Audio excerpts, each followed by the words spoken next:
More on the issue of education, as of course the last hour was that briefing by the Basic Education Department, and we certainly do have on the line with us Raees who's an education expert with Cintolox Strategic Consultants. Mr. Khan, thank you so very much for being with us here on SABC News. Thank you for giving us your time. Thank you for having me. It's my absolute pleasure. All right. So I know you've been watching the Department of Basic Education's briefing with us the last hour or so this afternoon. Let's start off our conversation with your views regarding the reopening of public schools tomorrow. Also bearing in mind and on the back of the fact that, private schools have been open for about 2 weeks already. And 2 weeks is a lot in terms of a school year, isn't it? Well, relatively so, if we are speaking from the perspective of finishing the curriculum, which is the first challenge, that we shouldn't be forcing the curriculum down learners' throats, and it shouldn't be about that. And that speaks to the deeper issues of our systematic inequalities of the education system and the deficiency in the curriculum itself. No, continue, sir. No, and but just looking at how learners will adapt. So at the basic level, yes, learners will adapt because we are humans and humans are adaptive by nature, and that's exactly what we do. However, leaving the situation to learners adapting is simply not enough, because we as educational practitioners, we have a moral, ethical and professional obligation to enable and facilitate learners' support to not just merely adapting, but also succeeding and thriving even under these circumstances, regardless of the circumstance, whether public or private institutions. We still need a more robust model of support. Yeah. Raees, the Minister said that the safety and health of learners, teachers, staff, etc. is top priority for the department. Does the department or government have the capability and indeed the capacity to make sure that all are safe, given the admission by the department itself that they've already lost 159 teachers who passed on due to COVID-19 in just the past two months? So is the department, is government capable of and do they have the capacity to then make that guarantee that safety and health of all is a top priority? It can be a top priority, but can they implement measures so that indeed we can see that no other teachers are losing their lives?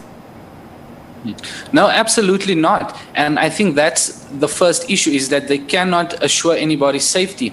And this stems from the issue that as the Department of Education, they are trying to force the archaic system of schooling back into the responsiveness to COVID. That's not the solution. We need better online learning solutions, a better, more robust solution overall to enable blended and online learning. We can't keep forcing the traditional model of learning that has proven to be ineffective and which has been amplified through COVID. Yeah, you say that the traditional way of learning is ineffective, and especially as we're in the midst of a pandemic.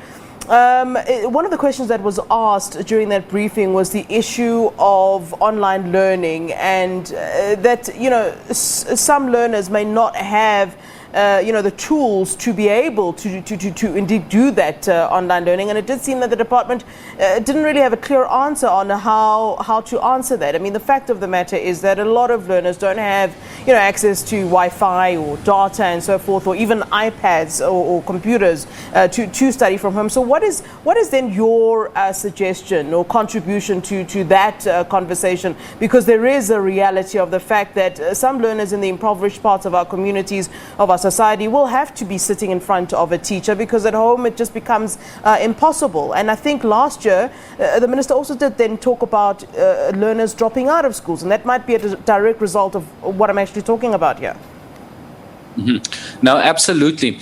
And I'm very sensitive to the contextual realities of the situation.